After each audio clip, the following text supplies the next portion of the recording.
I read the book American Sniper by Chris Kyle. I gave it a rating of 10 out of 10.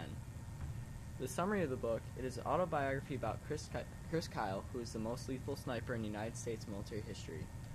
Chris Kyle was a Navy SEAL, and he also had a wife and a son and a daughter. He was deployed to Iran, Iraq, Afghanistan, Kuwait. I rated this book a 10 because it was very interesting to me. I definitely want to join the military as I get older, and I feel like this book relates to me because he went through the same things that I went through, whether it was redeploying or finding out what he wants to do. One major external conflict was the war. Chris was deployed many times over his 3 tours, and he fought every time he went. One major internal conflict was deciding whether to reenlist or not.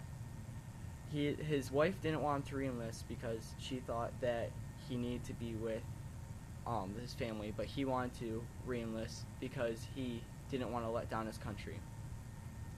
I noticed that Chris put his country over his family because that's what he felt his duty was to do.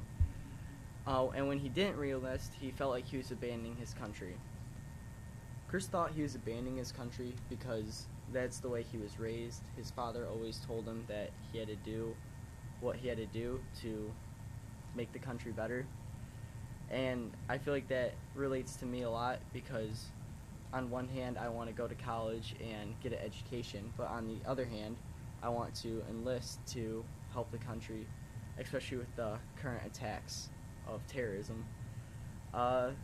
Overall, I really enjoyed this book, and I would recommend it to anyone that would want to read it.